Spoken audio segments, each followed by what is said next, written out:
அரங்கம் அதிரட்டுமே.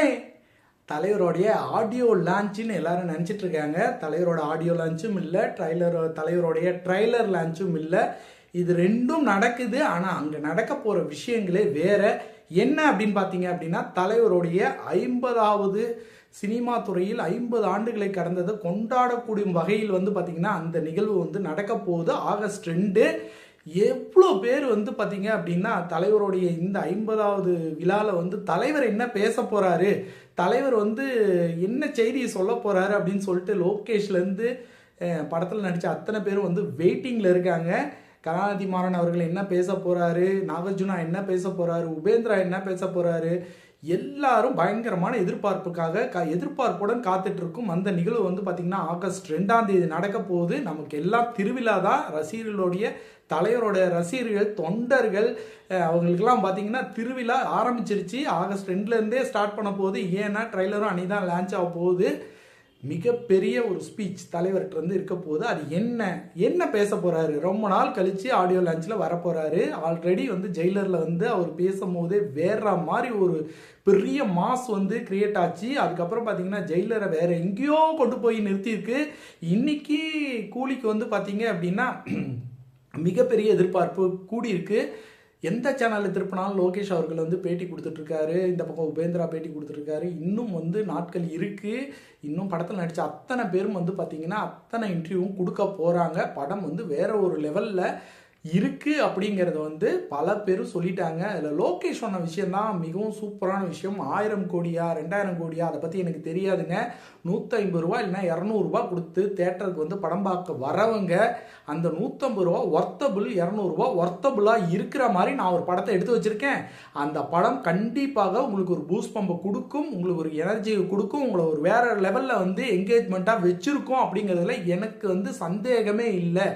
ஏன்னா இந்த படம் ஆரம்பிக்கும் போதே நான் சொன்ன ஒரே விஷயம் என்னன்னா, என்ன ரிலீசிங் டேட்டை கொடுத்து என்னை கம்பல் பண்ணாதீங்க, என்னை ப்ரெஷர் போடாதீங்க, என் விருப்பத்துக்கு நீங்கள் விடுங்க, இந்த படத்தை சூப்பராக பண்ணித்தரேன். என்ன நீங்கள் ப்ரெஷர் இந்த டேட்டில் ரிலீஸ் பண்ணணும்னு சொல்லி ப்ரெஷர் கொடுத்தீங்க அப்படின்னா எனக்கு ரொம்ப அந்த படத்தை லாஸ்ட் படத்தில் எனக்கு கொஞ்சம் ப்ராப்ளம் வந்ததே ரிலீஸ் டேட்டை கொடுத்துட்டு சீக்கிரம் முடிங்கன்னு சொன்னதுனால என்னால் செகண்ட் ஹாஃபில் அழுத்தமான ஸ்க்ரீன் பிளே என்னால் கொடுக்க முடியல. அதனால் என்னால் நான் படத்தை முடிச்சு கொடுக்குறேன், அதுக்கப்புறம் நீங்கள் டேட்டை வச்சுக்கோங்க அப்படின்னு சொல்லி தான் இந்த படத்தை ஆரம்பித்தேன். இந்த படம் வேற ஒரு லெவலில் வந்திருக்கு. விசில் பறந்துக்கிட்டே இருக்கும். நாகார்ஜுனா அவர்கள் சொன்னார், உபேந்திரா அவர்கள் சொன்னது பார்த்தீங்க அப்படின்னா, நீங்களாம் வேற மாதிரி ஒரு ரஜினிகாந்த் சாரை பார்க்க போகிறீங்க. அந்த அளவுக்கு இந்த படத்தில் லோகேஷ் வேற மாதிரி செஞ்சு வச்சுருக்காரு. உங்களுக்கு மிகப்பெரிய ஒரு பூஸ்ட் பம்ப் இந்த படத்துக்குள்ளே காத்துக்கிட்டு இருக்கு. நெகட்டிவ் ஷேடோட கலந்த ரஜினிகாந்த் அவர்களை நம்ம ரொம்ப நாள் ஆச்சு பார்த்து இப்போ மறுபடியும் பார்க்க போகிறோம். சத்யராஜ் அவர்கள் பார்த்தீங்க அப்படின்னா அவர் வேற ஒரு மாதிரி ஒரு பர்சனு. அவருடைய பாடி லாங்குவேஜ், அவருடைய டைலாக் எல்லாமே நம்மளை வேற மாதிரி நம்மளை ரசிக்க வைக்கும். அவர் ரொம்ப நாள் கழிச்சு மிஸ்டர் பாரத்துக்கு அப்புறம் பார்த்தீங்கன்னா தலைவரோட நடிக்கிறாரு. இந்த படம் வேற ஒரு ஜானருக்கு கண்டிப்பாக சத்யராஜ் வேற ஒரு இடத்துக்கு இந்த படம் கொண்டு போகும். ஆல்ரெடி பார்த்தீங்கன்னா இது ஒரு பேன் இண்டியா படம் தான். இந்த படத்தில் ஆல்ரெடி இந்த ப்ரீ புக்கிங்கில் பார்த்தீங்கன்னா அமெரிக்காவில் பட்டை கிளப்பி போயிட்டு இருக்குதுங்க. அமெரிக்காவில் இதுவரை தமிழ் சினிமா, தென்னிந்திய சினிமாக்கள் இவ்வளோ ரெக்கார்டு 15 நாளுக்கு முன்னாடி பண்ணதே இல்லை. இப்போ இந்த படம் கூலி பார்த்தீங்கன்னா அதை தாண்டிக்கிட்டு எங்கெங்கேயோ போயிட்டுருக்கு. அதில் ரெக்கார்டெலாம் வேறு லெவலாக போயிட்டுருக்கு. அதே மாதிரி கர்நாடகா, ஆந்திரா, தமிழ்நாடு, நார்த் இந்தியா இதெல்லாம் பார்த்தீங்க அப்படின்னா கிட்டத்தட்ட ஆடியோ லான்ச் முடிஞ்ச உடனே ஆகஸ்ட் 2ஆம் தேதிக்கு அப்புறம் பார்த்தீங்கன்னா புக்கிங் ஓப்பன் ஆகும் புக் மை ஷோவில். அப்போ என்ன ரெக்கார்டு தமிழ்நாடு, கர்நாடகா, ஆந்திரா, கேரளா இதெல்லாம் என்ன ரெக்கார்டு கிரியேட் ஆகுதுங்கிறது அப்போ நமக்கு தெரியும். இப்போ பார்த்தீங்கன்னா இன்டர்நேஷ்னல் லெவலில் பார்த்தீங்கன்னா கிட்டத்தட்ட 100 கண்ட்ரியில் இந்த படம் ரிலீஸ் ஆக போகுது. இதுதான் முதல் முறை. வேறு எந்த ஒரு படமும் 100 கண்ட்ரியில் ரிலீஸ் ஆனதே இல்லை. கூலிக்கு தான் இந்த பெருமையும் மதிப்பும் புகழும் எல்லாமே சேர்ந்து. இதுக்கு முன்னாடி ரஜினிகாந்த் அவர்கள் நடித்த படங்களுடைய ரெக்கார்டை யார் முறியடிச்சாங்கன்னா யாருமே முறியடிக்கல. இப்போ ரஜினிகாந்த் அவர்களே அவருடைய படத்தோட ரெக்கார்டையும் கலெக்ஷனையும் ஓப்பனிங்கும் அவர் தான் முறியடிக்க போகிறாரு. வேற எந்த விதமான மாற்று கருத்துமே இல்லை. எல்லாரும் எதிர்பார்க்குற அந்த 1000 கோடி வருமா வராதா அப்படிங்கிற கேள்வி சந்தேகமே வேண்டாம். 1000 கோடியை கண்டிப்பாக இந்த படம் அடிச்சு தூக்கும். அதில் எந்த விதமான மாற்று கருத்துமே இல்லை. வந்த அத்தனை சிங்கிளுமே வந்து 3 சிங்கிளுமே வேற ஒரு லெவலில் வந்து மில்லியன் கணக்காக வந்து ரசிகர்களால் கொண்டாடப்பட்டு பல ரீல்ஸுகள் வந்து அந்த பாடல்களுக்கு வந்துருச்சு. அந்த படத்தில் நடித்தவங்க பல இடத்துல பல ஆங்கிளில் வந்து பேசின விதத்தை வச்சு பார்க்கும்போது இந்த படம் வேற ஒரு ஜானராக இருக்கும். கண்டிப்பாக ஆக்ஷன் இருக்குது, ஆக்ஷன் தான் இருக்குது, படம் முழுக்க ஆக்ஷன் தான் இருக்குது. தளபதி டோனில் ஒரு ரஜினிகாந்தை எடுத்து பாஷா டோனில் ஒரு ஆக்ஷனை மிக்ஸ் பண்ணி தளபதியும் பாஷாவும் சேர்ந்தா எப்படி இருக்குமோ அந்த மாதிரி ஒரு ஷார்ப்பான ஒரு விஷயத்த வந்து கொடுத்துருக்கிறதா வந்து தகவல் கிடைச்சிருக்கு. ஃபர்ஸ்ட் ஹாஃப் ரொம்ப சாஃப்டாக போகும், செகண்ட் ஹாஃப் வேற லெவலில்.